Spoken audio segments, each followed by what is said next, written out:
Good afternoon, everyone. Um, I am Ceren Özcan from Turkey, Ankara. I'm a theater scholar and a theater practitioner. I work as an actor, dramaturg, and director with different companies and different productions. And I am also a theater researcher. Um, First of all, I need to say that I wish I was there and I wish I could have participated, not online, but in person, so that I could have met all these wonderful speakers in person. Uh, Maybe next time, I don't know, I hope so. But I would like to start by saying thank you to all the members of organizing team of Social Bridges, this conference, to give me this opportunity to speak online, at least, to participate online, at least. So anyway, I am present. So I will be talking about what I understand from embodied experience with reference to three key concepts: co-presence, co-constitution, and communitas. Um, Actually, for theater people, presence is a kind of tempting topic because it reminds us of the presence of the actor on the stage, the presence of the dramatic character. How do they relate to each other? How are they in connection? Are they in connection anyway? And also the presence of the spectator. So when it comes to theater, what we understand from presence is always multi-layered, or maybe uh, a mixed version of presence with reference to yesterday's talks. I am a really foreigner in the field of virtual reality and the other researches I heard about thanks to the conference. Um, I am more on the side of being a digital dinosaur, like like mentioned yesterday, but um, we'll see. um, as I said, I will reflect on what I understand from embodied experience in theatrical space. It is a special space. I will try to describe it. I will try to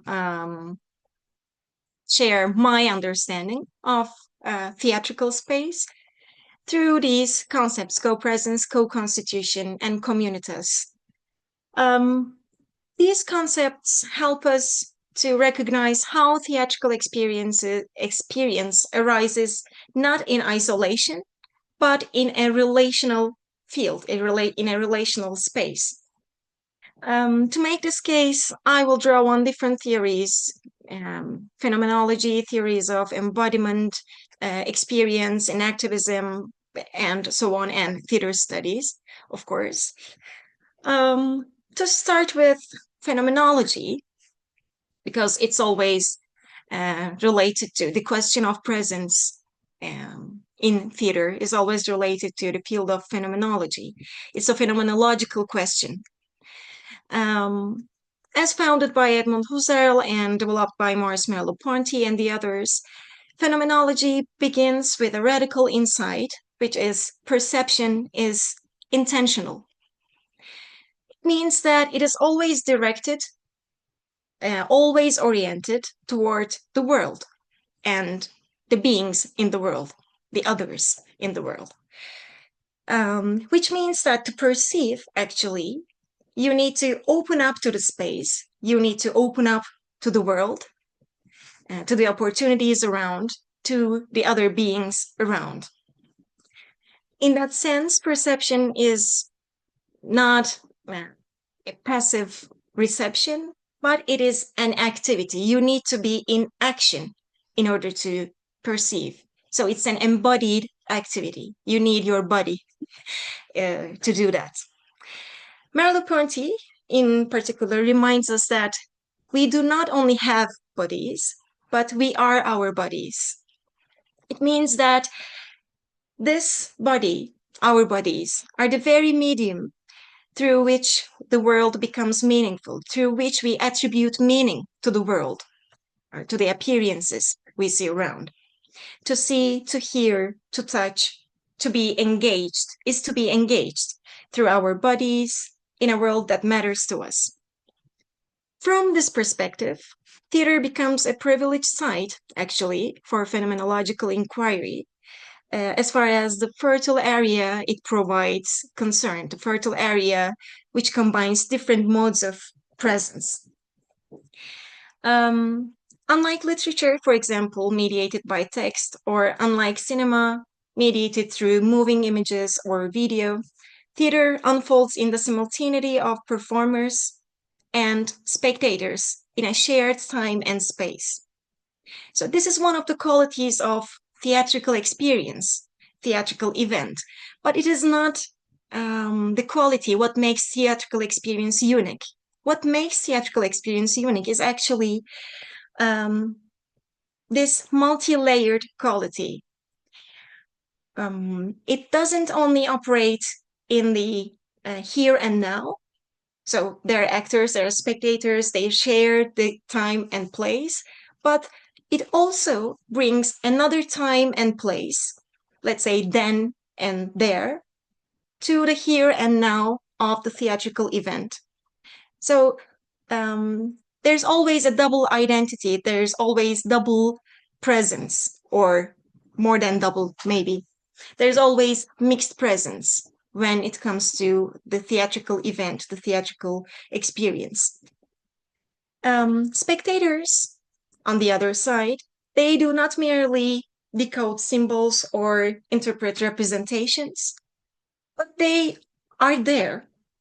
They have bodily presence in the auditorium. So they feel the tremor of a voice, the stillness of a gesture, the charged silence of a pause, and theater becomes experienced as embodied presence in this way.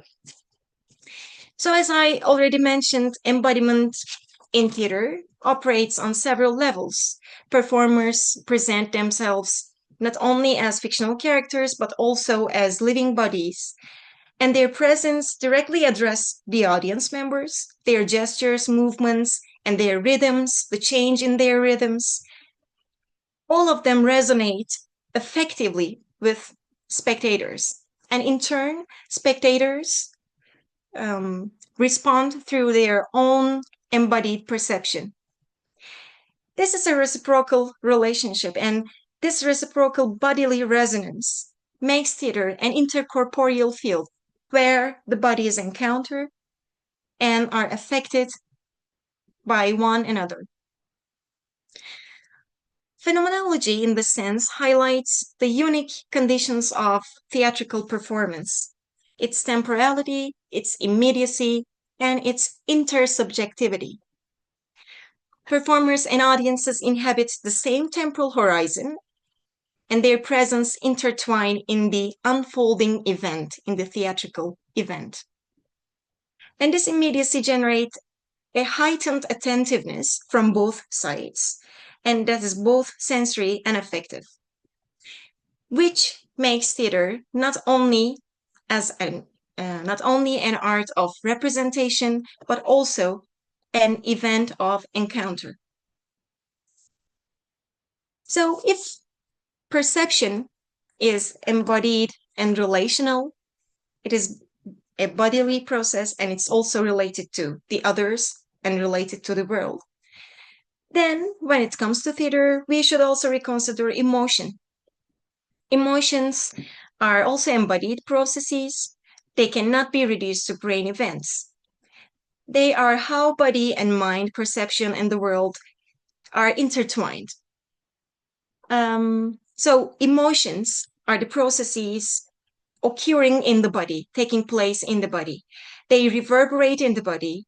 Sadness, for example, may be felt as a lump in the throat or a diffuse ache. Shame may surface as blushing, avoiding eye contact, or withdrawing from others. So all of these bodily resonances are not the results, are not the byproducts, but they are the ways emotions exist. In other words, emotions become present in the body. And in addition to being bodily experiences, bodily occurrences, Emotions are always intentional, like perception. They are directed towards someone or something. Think about a purely objectless emotion. It is kind of pathological. As John Dewey reminds us, emotions belong not only to the private self in this regard, but also to the public sphere. It's always about the others. It's always about the other world surrounding us. They move us toward others sometimes, and at times they move us away from them. They shape our relations with the world. Here, ecological psychology gives us another useful concept, affordance. Like environments afford some actions, like think about the branches of a tree. It may afford some perching or may not, but it is there. It is there as a possibility, as an affordance. You can sit on it um, or you may not. A chair may afford sitting. In a similar way, some situations afford some emotions and what are called affective affordances, actually. A smile affords trust. A raised voice might afford defensiveness. It doesn't have to be the result, but it is in that action, it is in that moment, that affordance. These possibilities exist only in relation and through mutual attunement between bodies and environments, or between bodies and bodies. So you need to be in connection, you need to connect in order to get that affordance or in order to provide that affordance.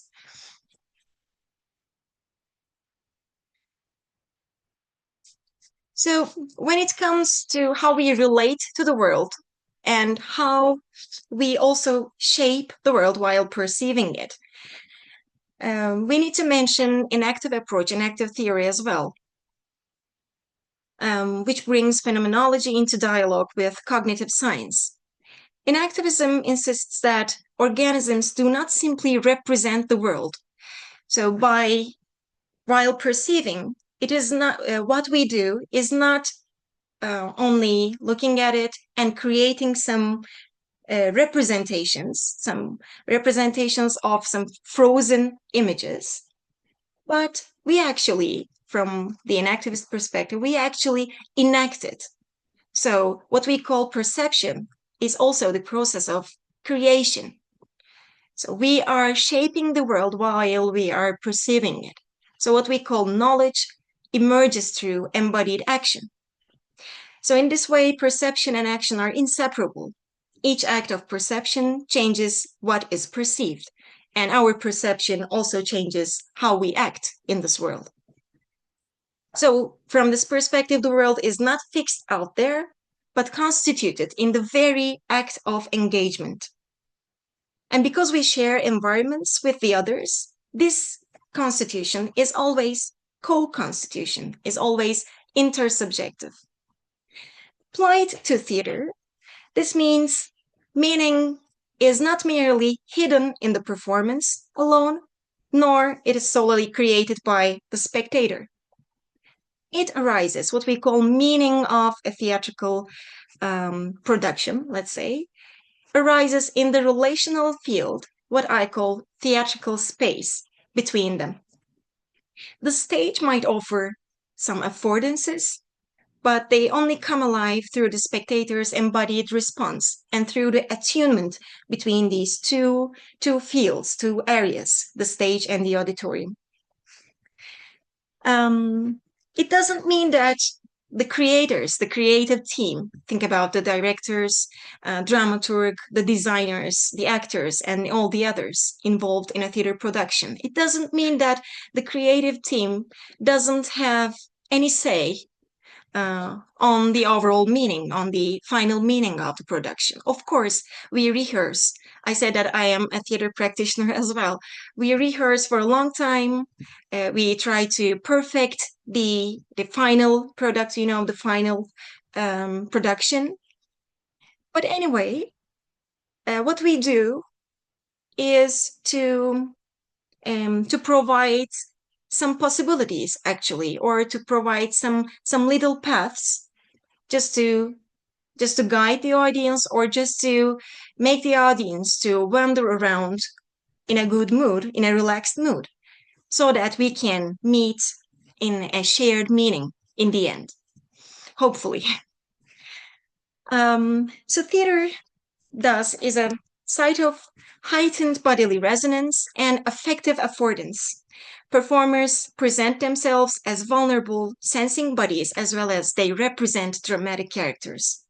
Spectators respond not with detached observation, but with their own embodied schemes. In this way, theatrical presence is fragile because it vanishes when the performance ends, but powerful because it can reconfigure relations among bodies, meanings, and spaces. And in its immediacy, theater may become a space of what Victor Turner called communitas. Can be understood as a temporary collective attunement that reshapes what it means to witness and to be with others. So at this point, let me turn to the three key terms I mentioned in the beginning, starting with co-presence. Remembering Irving Goffman, co-presence in theater as well doesn't mean co-location. So they are slightly different. It may be a resource for participants. Physical co-location may be a resource for participants for interaction, but it's not enough. So in theater, what I understand from co-presence is performers and spectators sharing space and time, yes, but more importantly, they share a dynamic field of mutual influence. So they are aware of each other. They are aware of the capacity to be able to affect each other and affected by each other. So theater hosts, as I said in the beginning again, what we might call mixed presences, actor, character, performer, role, and they all coexist in the theatrical space alongside the audience. This sounds like a simple discussion, or a simple question to ask: who is on the stage while watching a performance? But it's not that simple when it comes to theater. So let's ask supposedly a simple question, moving from where Billy's left us. Take the example of Hamlet. Imagine that we are watching a production of Hamlet and we are looking at the stage, and there's the actor performing Hamlet. So who is that person we see on the stage? Is that Hamlet? I don't think so, because Hamlet is not supposed to be on the stage. Hamlet is supposed to be wandering around somewhere in Elsinore Castle. Is that the actor we see on the stage? Yes, probably. So does it mean that when we see the actor, we can't see Hamlet, or vice versa? If Hamlet is there, the actor is not there? Well, it's not the case for theater, because theatrical space is a distinguished one where these different modes of presence meet in the same space. So the actor is not present in Denmark, and Hamlet is not present on the stage, but they are still present in what we can call theatrical space. And in the same theatrical space, the spectators are also present. And in the same theatrical space, the meaning also arises. Thanks to the co-presence of actors and spectators, and also the dramatic characters in the theatrical space, the meaning is created during the live event. It's co-created, co-constituted. There are different parties involved in the co-constitution of the meaning.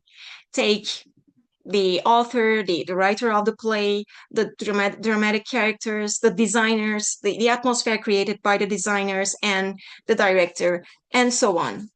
And there are also spectators.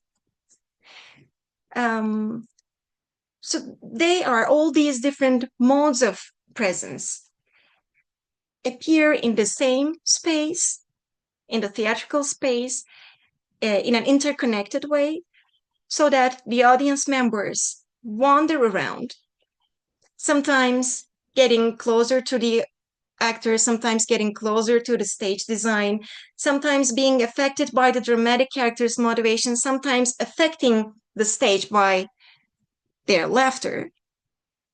They reach to the overall meaning and to the overall impression of the theatrical event in the end. During the theatrical event, what Erika Fischer-Lichte calls autopoietic feedback loop takes place. So performers and audiences continuously shape the attitudes of one another. And all these dynamics may culminate in what Victor Turner called communitas. Communitas is described by Turner as the sense of heightened togetherness, where ordinary boundaries dissolve. And it actually is a kind of coordination, is a sense of being connected to the others. It may not take long. It may not take for the whole theatrical performance, for the whole theatrical event, but it may be just a short moment where you feel like you are coordinated, you are attuned with the others, you are on the same level, and you feel like you are not a fixed, not a predetermined, but a spontaneous community. It is hard to describe, and it's hard to give examples of it. But I guess when you imagine yourself as an audience in the auditorium, or when you try to remember your experience as a theater goer, you may relate to this concept of communitas. So it's a fragile concept. It may just appear and disappear at moments during the performance, and it certainly dissolves when the performance ends. Victor Turner says that it is transformative because it reshapes the relations between performer and spectator, between self and the other, and between individual and collective.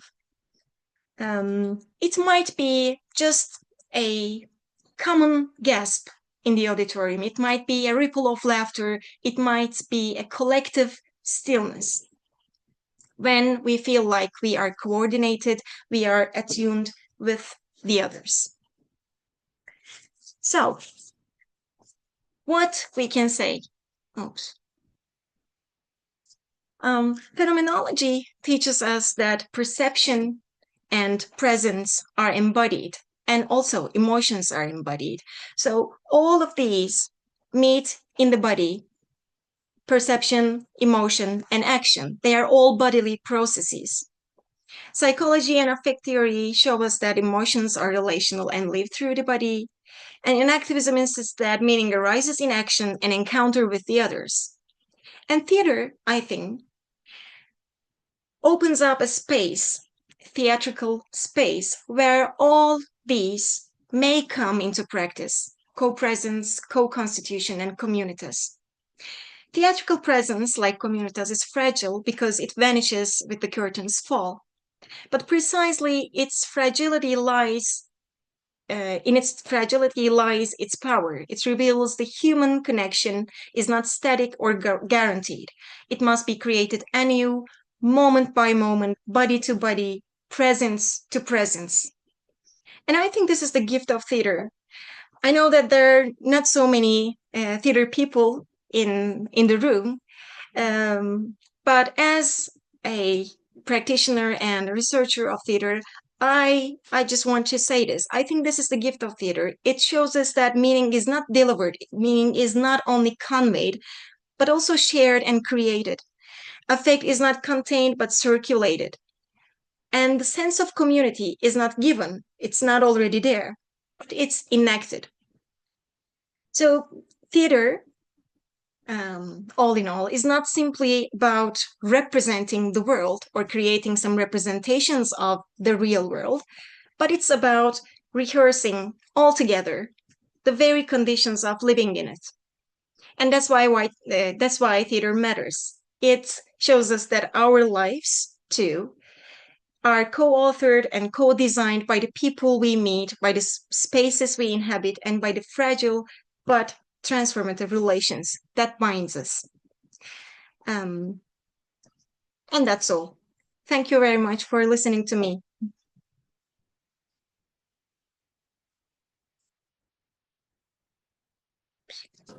So thank you so much. We do have time for one more question, but I would just want to say that was extremely powerful, especially given what's happened today. Nobody should ever talk about Hamlet. It's not Macbeth, it's Hamlet that we should be careful of. I do want to just say that I felt that the Communitas was very much in line with what you said yesterday, Christine, when you talked about your students who had that shared experience and that they took that with them weeks later. So I think there's a really nice parallel between what we've just heard and what we heard yesterday. Are there questions in the room? I know everybody's being very tired and sleepy, but is there? Yeah, good, great. Okay, so we're going to start with, I'm sorry, I can't remember your name. Yes, Alex. Yeah, so we're going to start with Alex, and you might need to have to come forward, and then if we have time, Asaf. Okay. Thanks a lot for your talk. I'm not an avid theater goer, so I might, yeah, sorry for the question.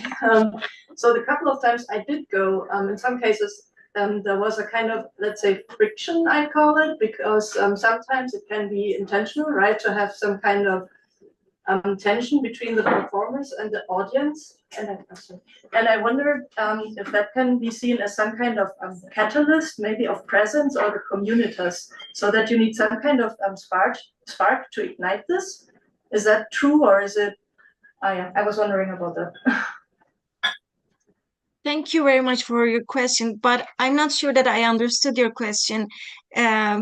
Is there anyone else who can paraphrase it, who is closer to the microphone?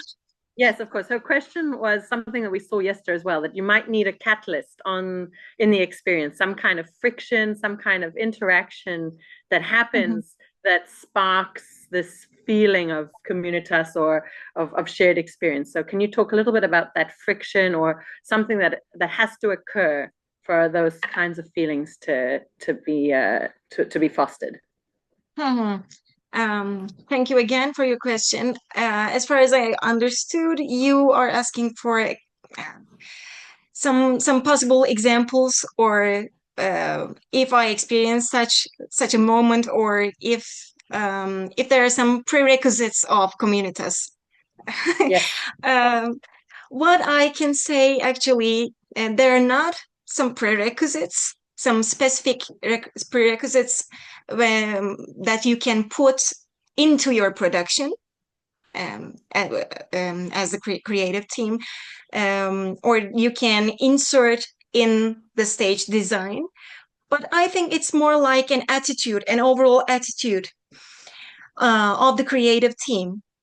Remember affordances I mentioned, and the previous two presentations mentioned. What we can do, I think, as a theater practitioner, is to provide some affordances, provide some relational paths where audience members could get into and could relate to the atmosphere of the production. So I understand your point. But I just can't give a specific example. To be open to the relationship, to be open to what comes in the moment, may be some of the prerequisites from the side of the actors and from the side of the production team. But that's all what I can say right now.